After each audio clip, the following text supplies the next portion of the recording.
Hello there and welcome to video number 2 in the health scan series, and I'm going to explain about electrodermal screening, which is what we do at health scan as opposed to food allergy testing or any other kind of allergy testing.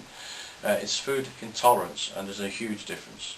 I've scanned a 2-year-old, no problems at all. You feel nothing, doesn't hurt you.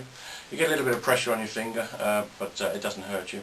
In this way I've scanned about 10,000 people and cured over 50 different health problems, as you'll have seen from video number 1.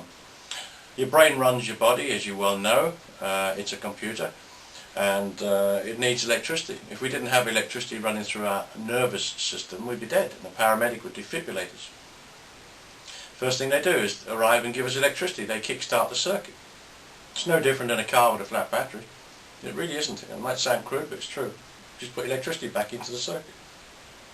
So what I'm saying is we need electricity, but we don't generate electricity. The only way we can stay alive is by putting electricity into the body. And we do that every single day when we put things into the body. And mostly we put them in through the mouth, of course, we eat and drink, but we can inject, inhale, absorb as well. And anything that goes into the body will have an effect on the brain as a drug, whether it be tomato or heroin or anything else you can think of. And it'll have a positive effect on the brain, or it'll have a negative effect on the brain. In other words, it'll cause that computer in your head not to work properly. It'll give it problems. And when you give your brain problems, it gives you problems. As an example of electricity coming from food, because that's how we stay alive, we put food in, we carry electricity into the body through the food. But then again, it's carried in through everything, whether it be medicine from your doctor or anything else you can think of. Everything is a carrier of electricity into the body. And that's how we stay alive. If we don't put things into the body, we run flat like a battery in a month or two. We run out of electricity, we're dead. It's as simple as that.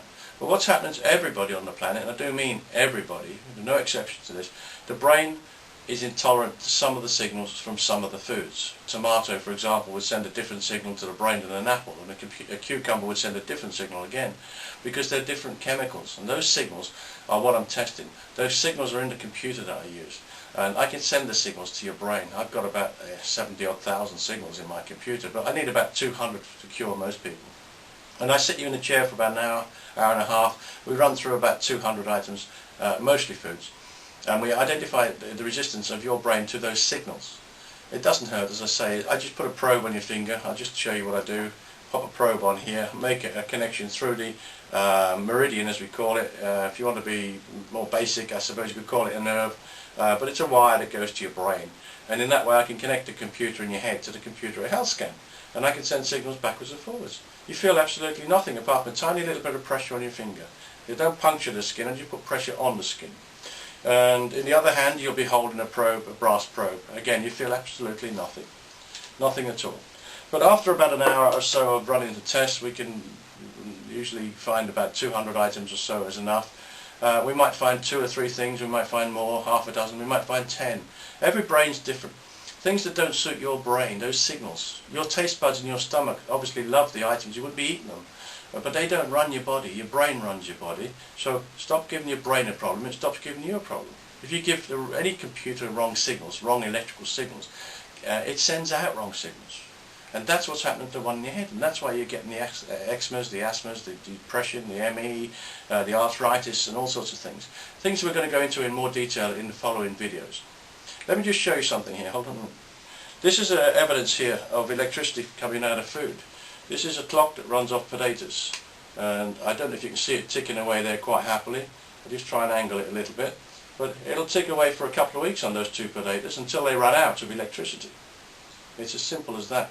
It's the electricity from the food that runs the brain, and that's how we get electricity into the body. I hope you can see that. I'll just change the angle a few times. But that is living proof of electricity in food, and I didn't make that clock. You can buy them in the high street, in most high streets in England anyway. So there you go. Then that will run off any food, and I do mean any food that you wish to plug it into. Anything at all. I've even plugged it into the garden, and on the soil it works, into flowers it works. Electricity comes from all this stuff. As I said in my previous video, number 1, I've been all over the world. I travel a lot. I've scanned the highest people at the highest level to the lowest level, and I work and hopefully the work I do will see this technology in the hospitals. sooner rather than later. Obviously the drug companies would prefer, I guess they would prefer that it didn't happen, because they'd rather sell you pills and potions and lotions and stuff. But you know, once the people out there like yourselves get to know about this technology, you'll start to demand it more and more from your politicians, and if they're not prepared to put it into the hospitals, then don't vote for them. It's as simple as that. Because if this test was done for people on an annual basis or semi-annual basis, biannual basis, or every 5 years, 80–78% of the people would be healthy. It's as simple as that. Because it works, and it works very, very well. We need good doctors, don't get me wrong, I'm not anti-doctor. When you read my book, you'll see that. What I am is anti-waste of money and anti-medication that doesn't work.